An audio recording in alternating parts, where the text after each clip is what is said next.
65 million years ago, the dinosaurs were gone. But the world didn't become peaceful. Instead, the Paleogene period gave rise to new predators, strange and terrifying, who ruled the land, air, and sea. Today, we'll uncover how these ancient hunters stalked and killed their prey. Welcome to Paleologic. The title of today's episode is taken from the book Paleogene Predators: How the Beasts of the Ancient World Hunted by Super Eye Patch Wolf. It's actually the second book in his series. The first being Paleogene Worlds, which focuses on the environments and ecosystems of this period. I highly recommend reading the latter if you want to get a better grasp of the world these predators evolved to inhabit, because that book covers very important topics such as the climate change that paved the way for mammals to flourish. And it serves as an excellent introduction to what we're discussing today. But before I continue, let me introduce myself. I'm a lover of all things ancient with a particular interest in prehistoric creatures. If you enjoy learning about the history of our planet and its inhabitants, then make sure to subscribe so you won't miss any future episodes. Let's start by talking about what the Paleogene even is. In short, it's the geological time period that lasted from 66 to 23 million years ago. It gets its name from the fact that during this time, the continents of the world were largely situated around the Palearctic Circle, though that doesn't really have anything to do with the predators that inhabited it. The Paleogene is divided into three epochs: the Paleocene, the Eocene, and the Oligocene. And while each of them had their own unique characteristics, I'm going to group them together for the sake of simplicity, because the predators that lived during them didn't differ much. So let's start with the predators on land. Because the Paleogene marked the beginning of the age of mammals, it should come as no surprise that most of the animals we'll discuss are mammals. That being said, they weren't the only large carnivores roaming the forests and plains of the Paleogene. Creatures like the mosasaur still stalked the earth, but they were already an endangered species. Mosasaurs were marine reptiles that dominated the oceans during the reign of the dinosaurs. But after the asteroid impact that led to the Cretaceous-Paleogene extinction event, they found themselves on land, unable to return to their watery home. Some mosasaurs grew to be almost 18 meters long, so despite being out of their element, they remained formidable predators. Still, they couldn't compete with some of the mammals that were evolving during the Paleogene. Take Andrewsarchus, for example. This wolf-like beast was the largest land predator of the Paleocene epoch. Its skull alone measured more than 80 centimeters in length. Just imagine the size of its entire head. That's why paleontologists believe Andrewsarchus was a hyper-carnivore. That is, its diet consisted entirely of meat. It's estimated that this mammal weighed about 700 kilograms, roughly the same as an African lioness. That made it twice as heavy as most contemporary carnivores.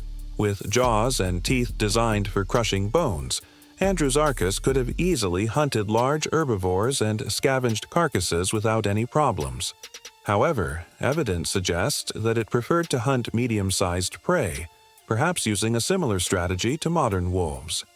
We know this thanks to its excellent sense of smell, which allowed it to locate prey from miles away, and its incredible stamina, which enabled it to cover vast distances at high speed.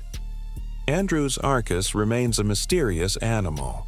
We only know of its existence because of a single skull discovered in 1942 in the Gobi Desert of Mongolia. But that fossil tells us enough about its behavior that we can tell it was an apex predator.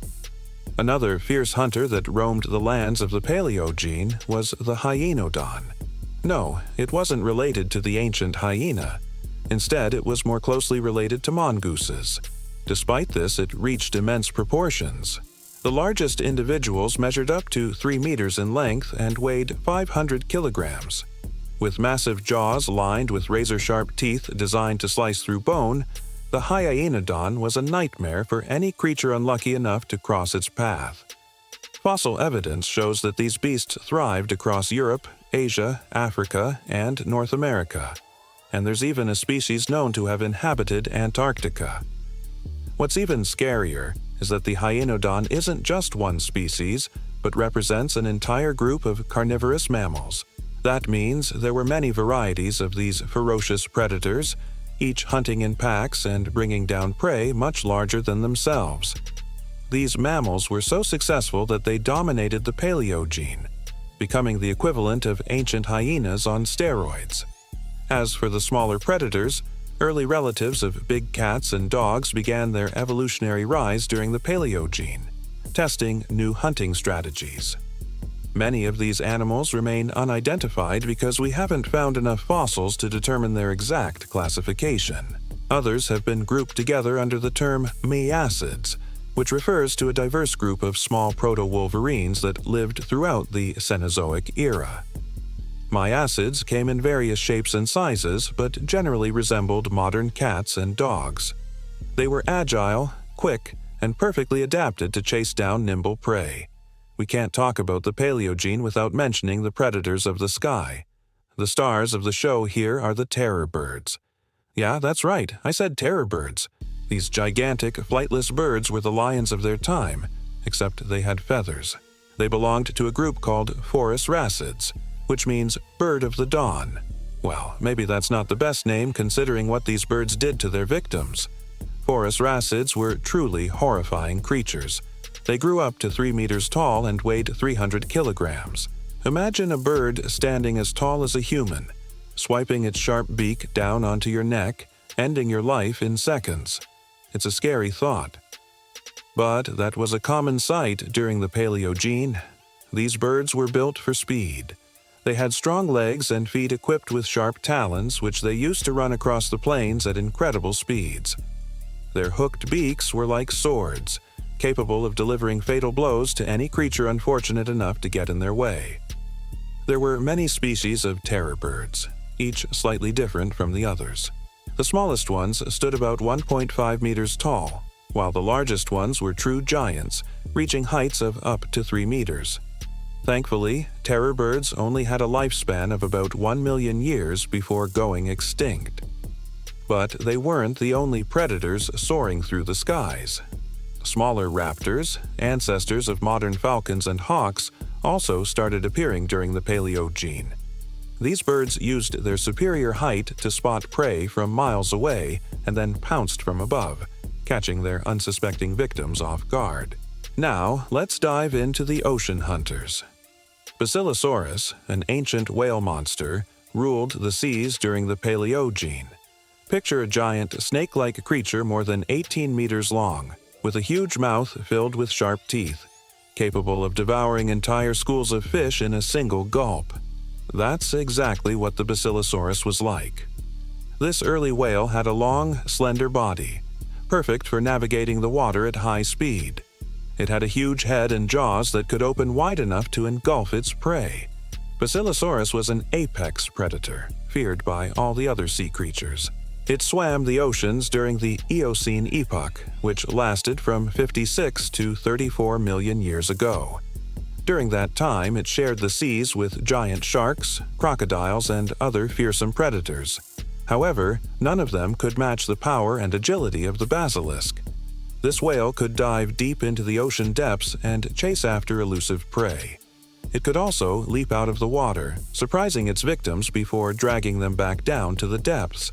While the Basilosaurus is the star of the show, it wasn't the only marine monster lurking in the waters. Giant sharks and crocodiles patrolled the coasts, always ready to snatch unsuspecting prey. The seas of the Paleogene were just as deadly as the land. It's important to remember that while these predators were undoubtedly terrifying, they didn't just rely on brute strength to survive. They used a variety of hunting strategies to capture their prey.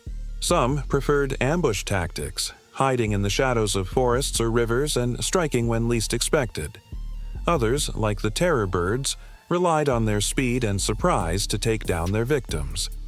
And then there were the pack hunters, such as the early canid ancestors.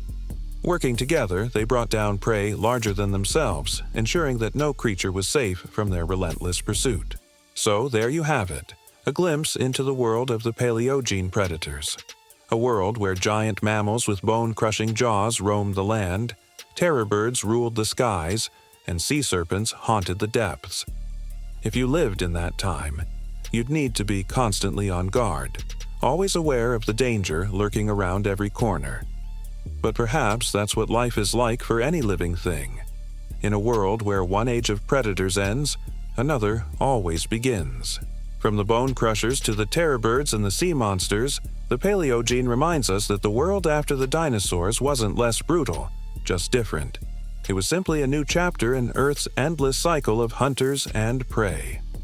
All right, folks, that brings us to the end of today's episode.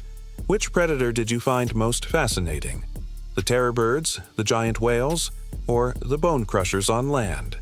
Let me know in the comments below. And don't forget to like, share, and subscribe for more journeys into Earth's ancient past. Thanks for watching, and I'll catch you next time.